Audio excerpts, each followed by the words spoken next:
Very good morning, students. Students, in this video, we are going to revise our chapters. We have revised our some chapters in the previous video, but in this video, we are going to revise our lesson 10 and 11 in reader book because these chapters will be from your periodic test syllabus. Okay, your periodic test will be held in next week. So हम लोग इन chapters को revise करेंगे. ठीक है. सबसे पहले आपका जो चैप्टर है वो है chapter 10 in reader book. The name of the chapter is sympathy.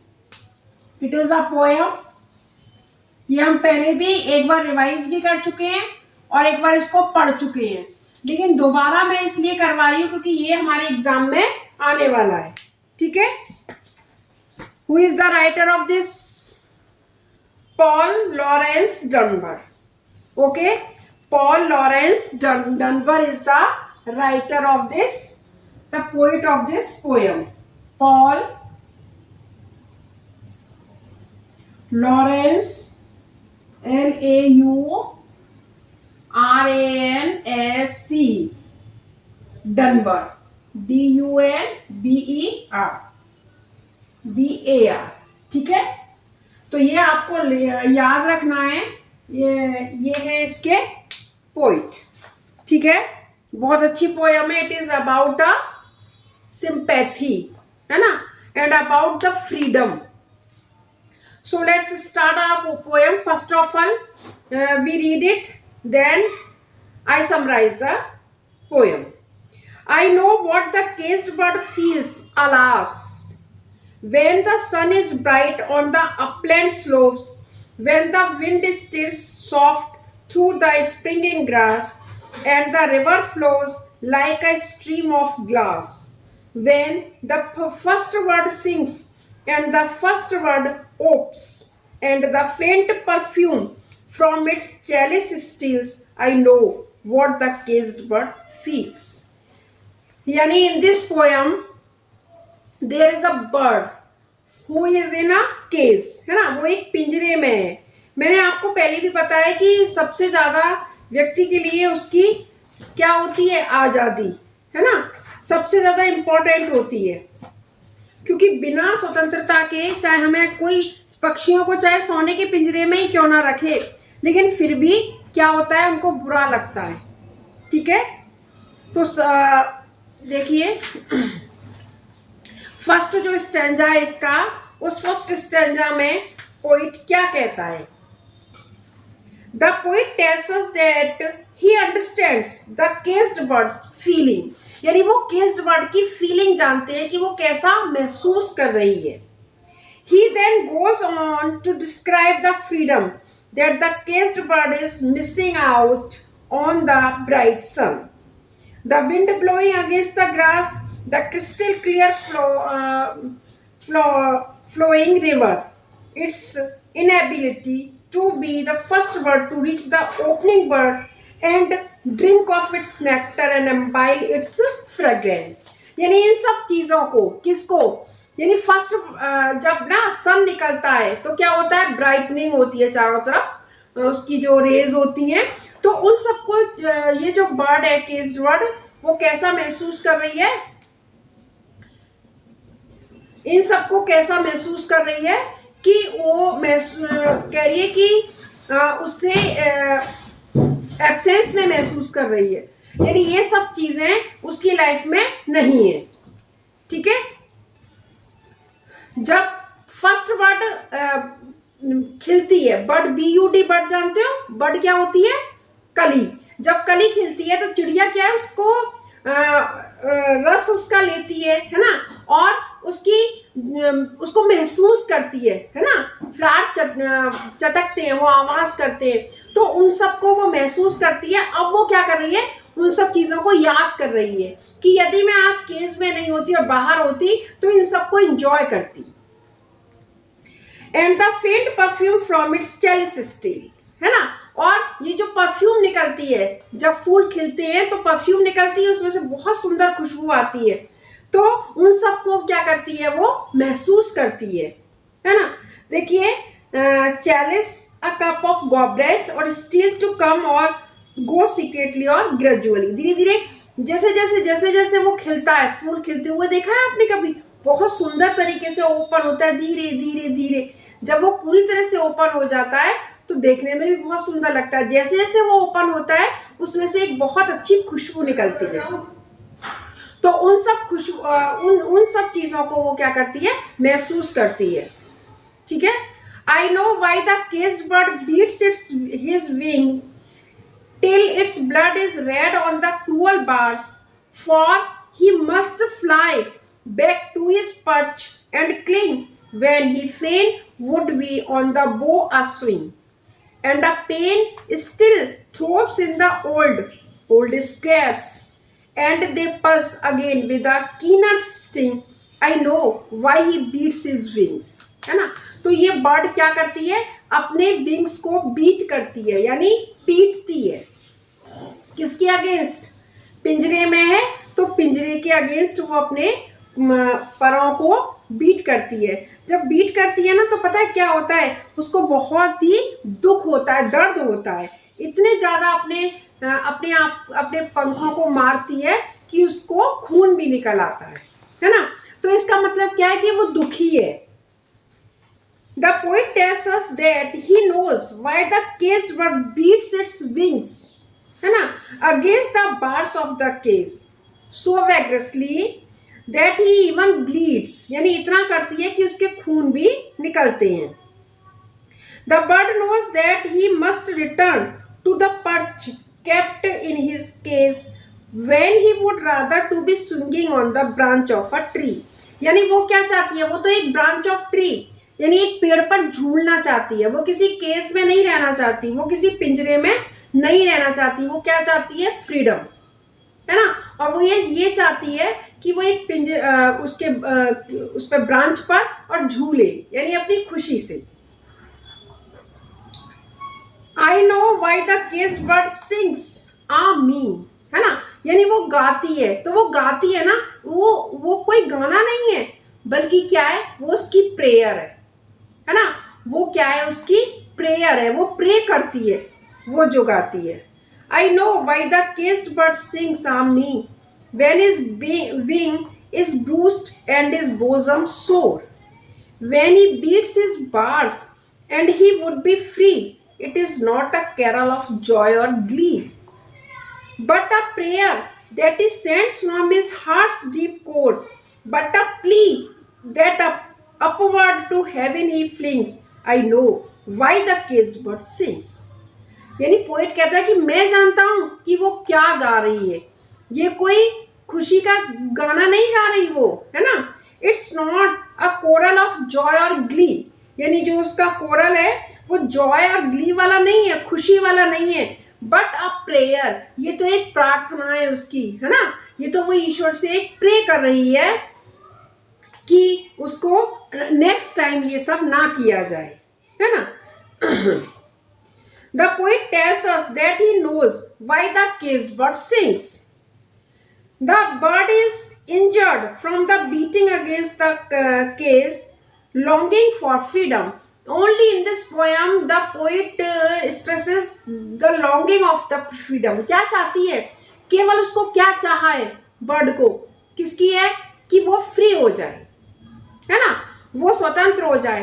देखो जो जानवर होते हैं ना, ये केवल अपने ही परिवेश में रहना पसंद करते हैं। हम लोग ना, आपने देखा होगा तोते पाल लेते हैं लोग, है ना, पिंजरे में बंद करके रखते हैं, उनको बुलवाते हैं। लेकिन मैं कहती हूँ कि we should be free them, हमें उन्हें फ्री कर देना चाहिए, है ना। फ्री रहने पर क्या होता है, ये लोग अपनी ऊंची ऊंची उड़ानें भरते हैं, है ना, पूरी दुनिया को देखते हैं, अपने तरीके से खाते हैं, अपने तरीके से घूमते हैं, वो सब चीज इनको ज्यादा अच्छी लगती है अपेक्षाकृत हम इनको ना टेम करें, पालें हम, वो नहीं इनको भाता, इनको केवल और केवल अपनी फ्रीडम भाती है। And definitely does not sing a song of joy, है ना। His song is rather a heartfelt prayer from the innermost depth of his heart. बिल्कुल कोर ऑफ द हार्ट, इसमें दिया है ना कि कोर ऑफ द हार्ट से वो एक ऐसी प्रे करती है ईश्वर से, भगवान से, seeking from heaven his freedom, है ना। और क्या कहती है कि उसको क्या चाहिए, फ्रीडम, है ना, स्वतंत्रता चाहिए, उसे ये सब चीजें नहीं चाहिए। ठीक है बेटा, देखो अब इसका समरी पढ़ती हूं मैं, है ना, ध्यान से आप लोग सुनोगे। Sympathy is divided into 3 stanza, while in the first stanza the poet talks about the feeling of a caged bird who has lost his freedom, है ना।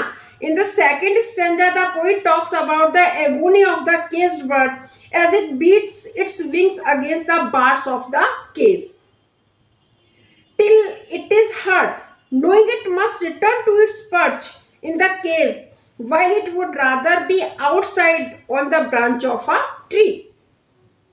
The poet in the closing stanza talks about the song of the caged bird, which is not a joyful but rather a prayer to heaven for its freedom, है ना। उसका जो गाना है वो किसी it's not full of joy, not full of glee, but it is a prayer to the god, है ना। प्रेयर है किसके लिए, भगवान के लिए। वो ये प्रे करती है कि उसे किसी प्रकार का, कैसी भी उसे फ्रीडम मिल जाए, है ना। वो नहीं चाहती कि वो हमेशा इस पिंजरे में रहे। ठीक है बेटा, तो देखो अब इसमें एक्सरसाइजेस तो है नहीं, आपको सबसे पहले इसके पोएट का नाम याद रखना है, पॉल लॉरेंस डनबर, है ना। उसके बाद आपको इसके क्वेश्चन आंसर्स कर लेने हैं। मैंने आपसे पहले भी कहा है कि इसी में से जैसे मैं कुछ भी पूछ सकती हूँ, क्योंकि what type of the song of the bird, है ना, बर्ड का गाना किस तरीके का था, है ना, या फिर वो कहाँ थी, ये सारी चीजें कैसे भी मैं क्वेश्चन फ्रेम करके आप लोगों को दे सकती हूँ एग्जाम में। ठीक है, 20 मार्क्स का आपका पहले जैसा ही एग्जाम होगा, आपको बहुत अच्छे से करना है उसे। अब देखिए, अब हमने ये पोयम की है, नेक्स्ट जो हमारा चैप्टर है वो है चैप्टर 11, है ना। आप लोगों को मालूम है चैप्टर 11 हमारा कौन सा है, द सीक्रेट ऑफ कल्चर।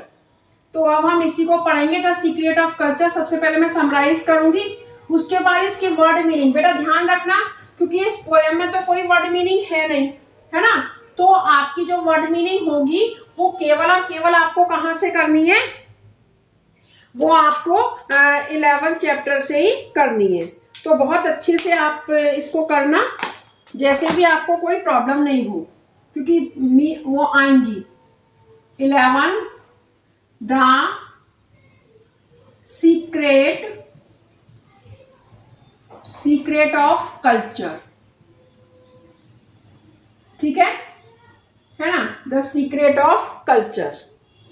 ठीक है, तो अब हम लोग पहले इसको करेंगे, द सीक्रेट ऑफ कल्चर को। सबसे पहले आप लोगों को मालूम है, आप लोगों को वर्ड मीनिंग बहुत अच्छे से याद करनी है, क्योंकि वर्ड मीनिंग आएंगी, कम से कम 3 या 4 वर्ड मीनिंग होंगी। उससे क्या होगा कि आपका दोनों चैप्टर से आती है, लेकिन फर्स्ट चैप्टर में इसमें है नहीं, 10th चैप्टर में, तो आपको 11 चैप्टर से ही अपनी करनी है। ठीक है बेटा, so let's start our chapter. Summarise करूंगी, मैंने आपको पहले भी बोला था, only summarise.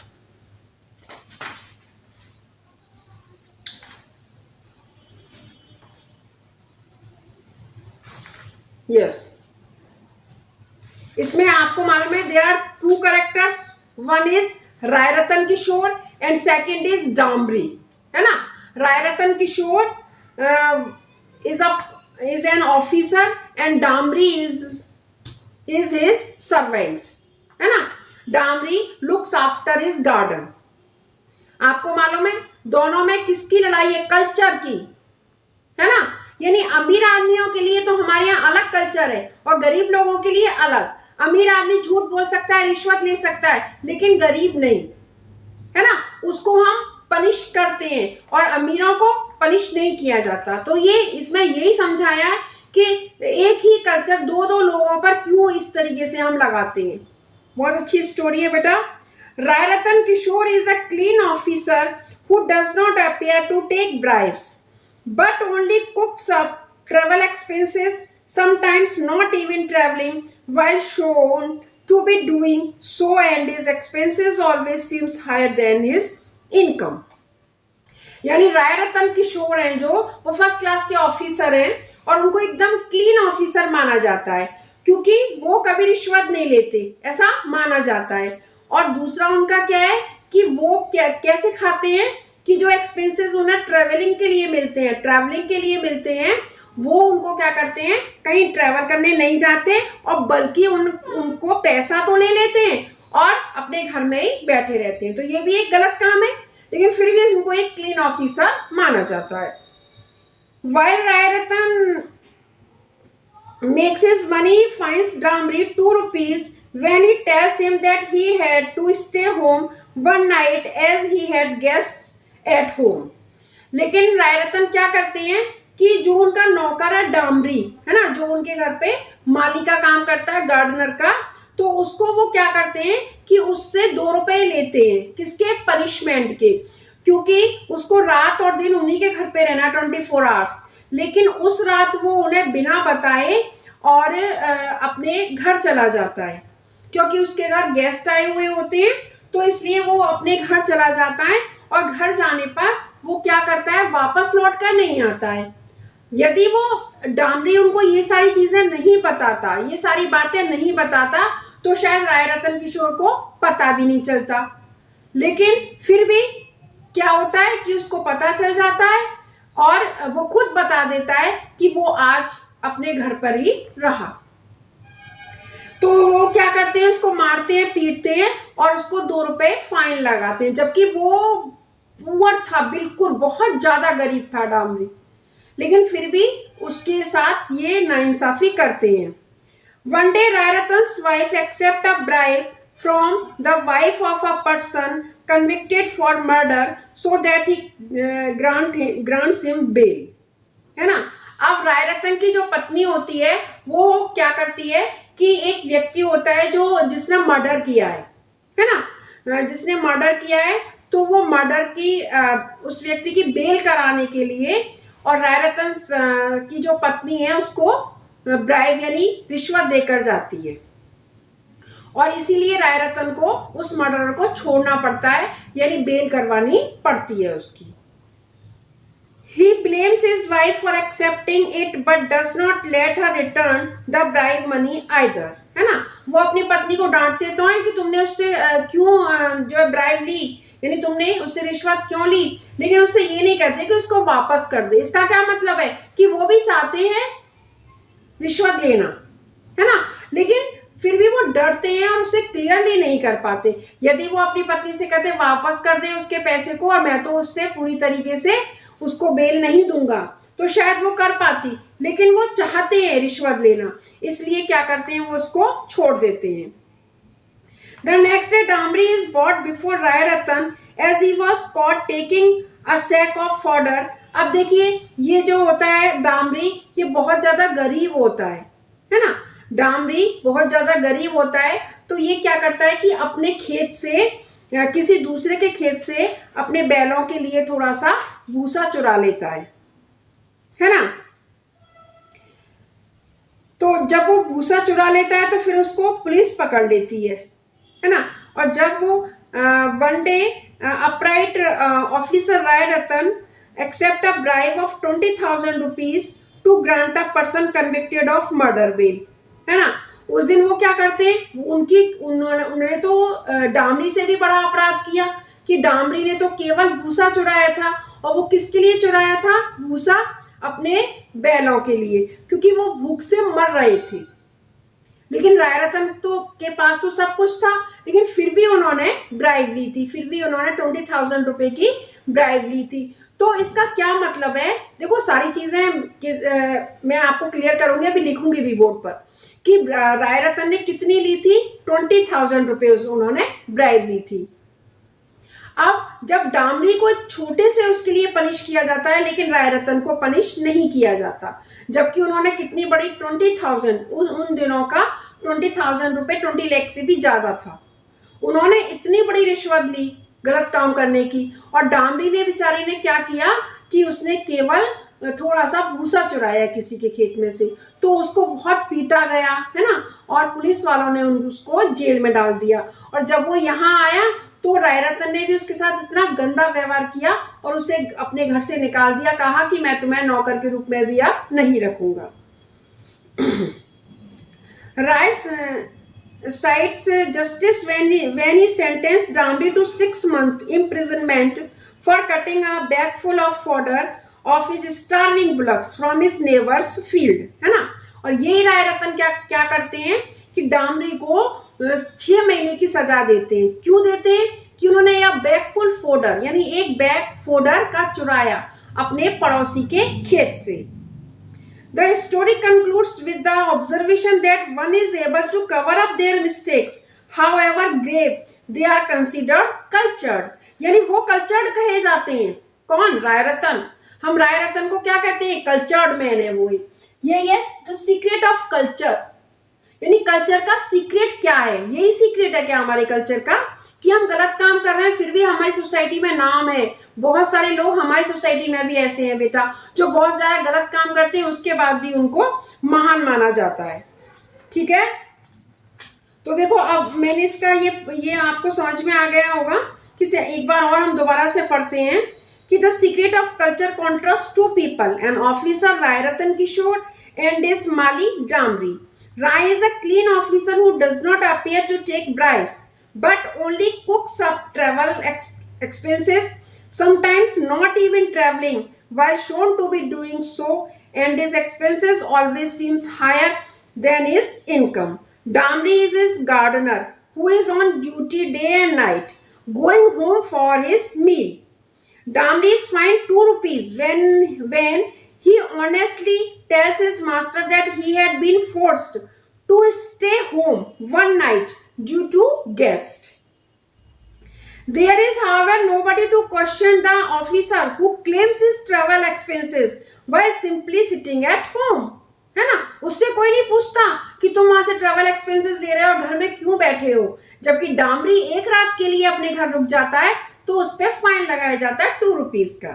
Later on one day the upright officer Rai accepts a bribe of 20,000 rupees to grant a person convicted of murder bail, है ना, उस मर्डरर की बेल करवाते हैं। और जबकि वो क्या करता है Damri, he steals a bag of fodder only, है ना, और किसके लिए? अपने 2 बैलों के लिए जो बिल्कुल भूखों मर रहे थे। उनको वो बेचना नहीं चाहता था क्योंकि वो इमोशनली उन बैलों से जुड़ा हुआ था, है ना। कुछ कंडीशंस ऐसी होती है कि व्यक्ति को कुछ काम करने पड़ते हैं। तो देखो यही इसमें पूरा झमेला दिखाया है कि हमारी सोसाइटी में, हमारे समाज में कि उस कल्चर को किस तरीके से डिफरेंट किया जाता है। अब बेटा इसके जरा हम लोग वर्ड मीनिंग देख लेते हैं। शॉर्ट वाले वर्ड मीनिंग से पहला है इनवेरिएबली, ऑन एवरी ओकेजन, है ना। सेकेंड है इसका छोटे वाले आप लोग upkeep, the cost of keeping a building in good condition. Square meal, a large meal that makes you feel satisfied. absurd, completely unreasonable. Atheist, someone who does not believe God, that God exists, है ना, जो भगवान पे विश्वास ना करे इसको नास्तिक बोलते हैं। Hue and cry, a lot of complaints and protest from the public about something, है ना। अब है नेक्स्ट है, ये शॉर्ट वाले देख लेना। हाँ, डम्फाउंडेड है, टू शॉक टू स्पीक, है ना, बिल्कुल डर की वजह से बोल लेना है व्यक्ति। In the dock, on the trial in court, ठीक है। तो इसके वर्ड मीनिंग कर लेना। अब हम इसके एक्सरसाइजेस पर आ जाते हैं, ठीक है। फर्स्ट एक्सरसाइज है इसकी क्वेश्चन आंसर्स तो आप लोग कर लोगे। मैंने कहा चैप्टर बहुत अच्छे से पढ़ना, कहीं से भी क्वेश्चन पूछा जा सकता है। ईडियम और इसका मीनिंग, ठीक है, सामने लिखे हुए ऐसे भी आ सकता है कि what is the meaning of इस ईडियम, है ना। What is the meaning of idiom दे दिया, इस ईडियम का क्या मीनिंग है, बहुत अच्छे से कर लेना ये ईडियम वाली एक्सरसाइज, ठीक है। Not believe one's ear, shocked by what one has heard, इसका तो सामने ही लिखा हुआ है। Cry one's heart out, to keep bitterly because one is upset. Last वाला देखा, square meal, a good satisfying meal, without much ado, without further delay. ठीक है। नेक्स्ट और भी अच्छा है, अंडरलाइन सब्जेक्ट को अंडरलाइन करना है और ऑब्जेक्ट को सर्कल करना है, इजीली कर लोगे। नीचे इसमें एक्टिव पैसिव दिए हुए हैं। एक्टिव पैसिव तो आपने बहुत अच्छे से पढ़े हैं, तो बहुत अच्छे से इनको तैयार कर लेना, ठीक है। सबसे पहले आपको वर्ड मीनिंग के लिए मैं बार बार बोल रही हूँ कि वर्ड मीनिंग आपको बहुत अच्छे से तैयार करनी है, क्योंकि वर्ड मीनिंग आप करोगे तो आपको 2 या 3 आपकी इजीली उसमें से हो जाएंगे, ठीक है। नेक्स्ट आपकी ईडियम और फ्रेजेस की है। ये ईडियम की जो एक्सरसाइजेज है, time to learn and new words, इसको आप बहुत अच्छे से करना। मैंने कहा ना कैसे भी आ सकता है, जैसे ईडियम का मीनिंग पूछ लिया, भाई ये ईडियम है, ये मीनिंग है, तो जनरली उसका मीनिंग मैं पूछ सकती हूँ।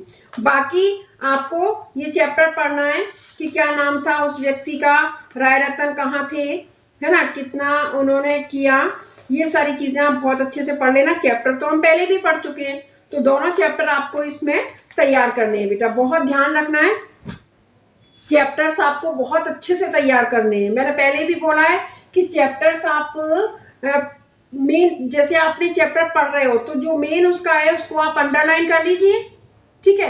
अंडरलाइन करके आप इजीली उन्हें कर पाओगे, ठीक है। मैं समझती हूँ आप लोगों के बहुत अच्छे से समझ में आ गया होगा चैप्टर, और इसकी एक्सरसाइजेस भी आप कर लेना, रेफरेंस टू कॉन्टेक्स्ट भी आपको करने हैं और क्वेश्चन आंसर्स भी करने हैं, क्योंकि हो सकता है उसमें से भी कोई क्वेश्चन आपका आ सकता है। आप पहले की तरह ही आएगा, 20 मार्क्स का आपका क्वेश्चन पेपर होगा। 10 रीडर में से क्वेश्चन पूछे जाएंगे और 10 क्वेश्चन आपके ग्रामर में से पूछे जाएंगे, ठीक है। तो रीडर में से 10 और 11 चैप्टर आ रहा है, और ग्रामर में से जो भी चैप्टर आ रहा है हम नेक्स्ट जो है वीडियो में उसको डिस्कस करेंगे, ठीक है students. So prepare for your exam, best of luck and thank you, have a nice day.